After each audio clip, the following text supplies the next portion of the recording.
Subscribe करिए हमारे channel सरकारी नौकरी को, बेल आइकन पर प्रेस करके ऑल नोटिफिकेशन पर टिक करिए। वीडियो को लाइक एवं शेयर करना ना भूलें।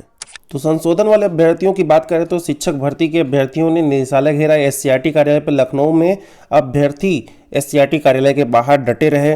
काफ़ी भीड़ हुआ, काफ़ी हो हल्ला हुआ, तब जाकर के प्रशासन को बुलाया गया और प्रशासन से सभी अभ्यर्थियों को उठा करके गाड़ियों में भर करके इको गार्डन छोड़ दिया गया। साथ ही बात करें 10 दिन में समस्या निस्तारण की बात कही गई थी। जिन लोगों के प्राप्तांक ज़्यादा पूर्णांक कम हो गए थे, ऐसे तमाम अभ्यर्थियों को अन्य डिस्ट्रिक्ट्स में मुहैया करा दी गई सुविधाएं, लेकिन अन्य डिस्ट्रिक्ट्स में यानी कि केवल 28 डिस्ट्रिक्ट में सुविधा मुहैया कराई गई, बाकी अन्य डिस्ट्रिक्ट में कोई सुविधा नहीं दी गई।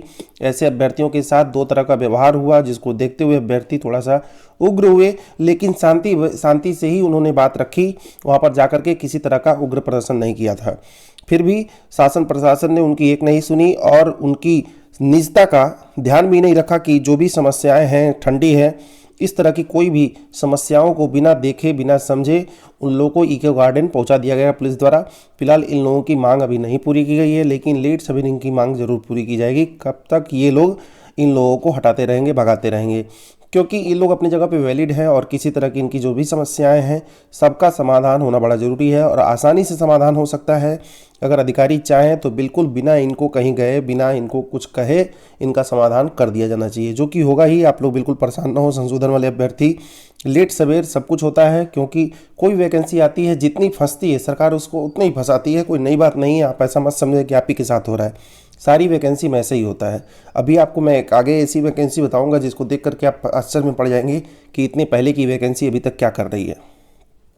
यहाँ आप देख सकते हैं 3616 पदों पर भर्ती का पुराना विज्ञापन निरस्त हो गया। वैकेंसी कब निकली थी? 2006 में।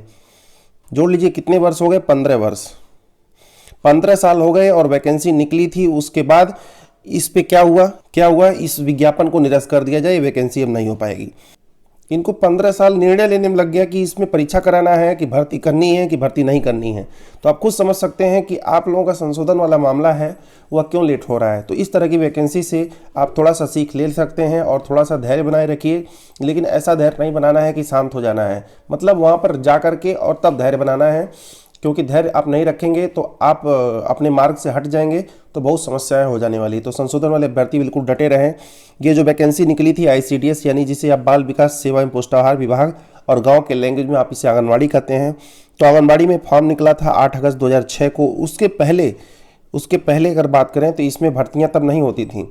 तब अधिकारी जिसको बोल देते थे वो जाकर के भर्ती हो जाता था। लेकिन बाद में 8 अगस्त 2006 में इसमें फॉर्म निकला, फिर 6 अप्रैल 2011 में फिर निकला। 5 साल बाद इनको लगा नहीं, एक वैकेंसी और निकालना चाहिए, फिर जाकर के परीक्षा वगैरह कराएं या भर्तियाँ कराएं, फिर भी मन नहीं भरा। तो फिर क्या किया इन्होंने? 5 साल बाद जब इन्होंने वैकेंसी निकाला तो फिर इनको ये समझ में नहीं आया कि अब क्या किया जाए, क्योंकि तब तक 2007 आ चुका था 2006 से, और उस समय UPSSC का आयोग का गठन हो रहा था। फिर क्या हुआ? फिर इस पर विज्ञापन जारी किया गया, लेकिन शासन स्तर से रोक लगा दी गई। क्यों रोक लगा दी गई? क्योंकि उनके टाइम की जब वैकेंसी नहीं है तो कैसे वो वैकेंसी को आगे बढ़ाएं। यानी कि एक सरकार दूसरे सरकार की वैकेंसी को रोकती, काटती, हटाती जरूर है। तो ऐसे इसमें भी हुआ। यह जो तो मुख्य सेविका का जो पोस्ट था, इस तरह से अब यह गायब हो गया। तो जो लोग भी फॉर्म भर करके इंतजार कर रहे हैं कि जरूर कभी न कभी आएगा, तो ऐसा बिल्कुल नहीं होने वाला है। अब यह वैकेंसी जो है सपने दिनों की हो गई। आवेदनकर्ता को 60 दिनों में शुल्क वापस दिया जाएगा। कितना शुल्क लगा था ये तो अभी सब नहीं पता होगा, क्योंकि जो भरा होगा उसको डिटेल पता होगा अथवा जो इससे रिलेट करता होगा, लेकिन जो भी शुल्क है दे दिया जाएगा। कहा क्या जा रहा है? कहा यह जा रहा है कि लोग ओवर एज हो गए। भाई 15 साल पहले जो फॉर्म भरवाए और अब जाकर के उसकी परीक्षा करा रहे हो या उसमें फॉर्म में जो भी संशोधन वगैरह करा रहे हो, तो आज के अकॉर्डिंग थोड़ी समझोगे, उसको देखोगे, उसी के अकॉर्डिंग तो समझोगे जिस दिन लास्ट डेट रहा होगा फॉर्म का। तो इनके कहने का मतलब अब 15 साल बीत गए, काफ़ी लोग ओवरेज हो गए, काफ़ी लोगों के जो क्वालिफिकेशंस हैं वो नहीं हैं जो कि आज के समय में मांगे जाते हैं। इनके अनुसार जो 2040 में फॉर्म वगैरह भरेगा उसका क्वालिफिकेशन अभी वो पूरा कर ले।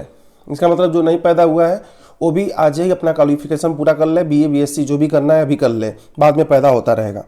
तो इस तरह से ये कहीं ना कहीं नियम ऐसा बनाते हैं कि खुद के ही बातों में फंस जाते हैं और अपना ही मुंह नुचवाते हैं। करें अगर सरकारी नौकरी की, तो भारत सरकार के मंत्रालय में बिना परीक्षा दिए आपको नौकरी मिल रही है। जानिए कैसे।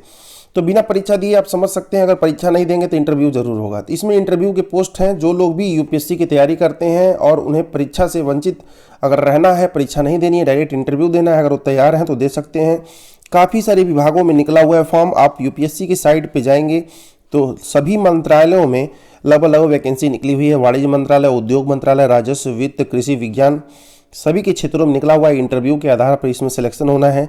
आवेदन कैसे करना है तो मैंने आपको बताया, यूपीएससी की साइट पर जाएंगे, यहाँ पर director level and joint secretary की लिंक पर क्लिक करेंगे, अपना रजिस्ट्रेशन करेंगे। फिर क्या होगा, 22 मार्च 2021 तक लास्ट डेट है इसका, आप उसके पहले पहले आवेदन कर दें। आप सैलरी जानना चाहें तो ज्वाइंट सेक्रेटरी के पोस्ट पर जो लोग चयनित होंगे उनको 7वें वेतनमान के आयोग के अनुसार 2,21,000 रुपये मिलेंगे, जबकि अगर डायरेक्टर लेवल की पोस्ट पर जो लोग उम्मीदवार आएंगे उन्हें 1,82,000 इनको रुपये प्रतिमाह दिए जाएंगे। तो अधिक जानकारी के लिए ऑफिशियल वेबसाइट पर जरूर विजिट करें। बात करें एलटी ग्रेड की, तो जो भी अभ्यर्थी हिंदी विषय से, जिन लोगों का सपना है कि हम एलटी ग्रेड में टीचर बनेंगे, टीजीटी में टीचर बनेंगे, टीजीटी के थ्रू, तो ऐसे लोग खूब ध्यान दें जिनका हिंदी विषय है, उन लोगों का इंटर में संस्कृत होना जरूरी है। देखिए कहीं कहीं मांगता है, कहीं कहीं नहीं मांगता है, तो आप पूरी तरह से अच्छे से समझ लें। अगर आपका इंटर में संस्कृत नहीं है तो आप एक सब्जेक्ट से कर सकते हैं, लेकिन इसके लिए आपका हाई स्कूल में संस्कृत होना चाहिए। तो हाई स्कूल में अगर संस्कृत जिन अभ्यर्थियों का, जिन बच्चियों का नहीं है, ऐसे लोग कहीं से भी एक सब्जेक्ट से कर सकते हैं, बिल्कुल किया जा सकता है। जिसका कॉम्बिनेशन नहीं है, टीचर के लिए कोई अंतिम उम्र सीमा नहीं बनाई गई है, फिलहाल 40 साल माना जाता है, लेकिन आप मान के चले अभी बहुत समय आप लोगों के पास, अगर जिन्होंने हिंदी विषय से सारा कुछ कर रखा है लेकिन वो कॉम्बिनेशन के नाते नहीं भर पाते हैं, तो एक विषय से आप हाई स्कूल कर लीजिए संस्कृत से, फिर इंटर कर लीजिए और उसके बाद आपका कॉम्बिनेशन बन जाएगा। जैसा कि आपका बीए वगैरह में हिंदी संस्कृत होगा तभी जाके के आपने कॉम्बिनेशन बनाया होगा, तो ऐसे में आपका कॉम्बिनेशन बन सकता है। तो हिंदी विषय का मामला देखिए यहाँ फंसा हुआ है। हिंदी विषय में क्या हुआ था, क्वालिफिकेशन इसी तरह का, जो लोग कॉम्बिनेशन बनाने के लिए इंटर में संस्कृत विषय लेकर के बाद में उसका एग्जाम दिए थे, उसका रिजल्ट नहीं आया था, ऐसे को कोर्ट ने 1 महीने का उन्हें समय दिया था कि आप लोग अपने रिजल्ट का वेट कर लें, आएगा फिर आप टीचर बन जाएंगे। लेकिन इन लोगों की फाइलें रोक दी गई। क्यों फाइलें रोक दी गई? क्योंकि इंटर के संस्कृत विषय का इनका रिजल्ट नहीं आया था, अब आ गया है, ऐसे में इन लोगों का चयन हो सकता है। बात करें आंसर की को लेकर के, तो आंसर की का मुद्दा आज इलाहाबाद हाई कोर्ट में लगा हुआ है। मामला देखिए जल्द से जल्द सुना जाता है अथवा नहीं, कि मामले को टाल दिया जाता है, क्योंकि आंसर की का मुद्दा शुरू से ही इसी तरह चला आ रहा है। एक बार इसके द्वारा रोक लग गया था एलपी मिश्रा जी की कोर्ट में, हाई कोर्ट लखनऊ बेंच में ये मामले पर सुनवाई हुई और जाकर के पहले ही दिन काउंसलिंग रोक दी गई थी। उसी डर से कभी भी अधिकारी नहीं चाहते हैं कि आंसर की का मुद्दा सुना जाए, क्योंकि मामला तो बहुत छोटा था तब, मतलब अन्य मामलों की अपेक्षा, जैसा कि काफ़ी सारे नकल हुए थे, सीबीआई जांच वगैरह की मांग चल रही थी, लेकिन कहा जाता है ना छोटी चीज़ खतरनाक होती है। तो आंसर की का मुद्दा तुरंत ही इतना तेज़ गरमाया कि इस पर रोक लगा दी गई इसके द्वारा, तो स्टे लगा दिया गया। उसी डर से आंसर की का मुद्दा आपने काफ़ी याद भी होगा, सुप्रीम कोर्ट में काफ़ी बार खारिज किया गया है, इसे हाई कोर्ट में खारिज किया गया है। कहीं ऐसा ना हो फिर इस पर कोई ना कोई सुनवाई हो जाए, आदमी डर जाता है थोड़ा सा, भले ही वो छोटा ही क्यों ना हो।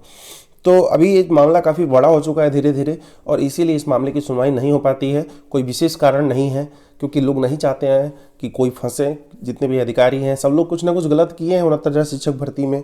मान के चलिए आप 30% से 40% लोग ही अच्छे से अपनी वैकेंसी पर आए हुए हैं, अपनी सीट पर आए हुए हैं, बाकी को किसी न किसी तरह से गलत तरह से भर दिया गया है, जो कि बहुत ही गलत है।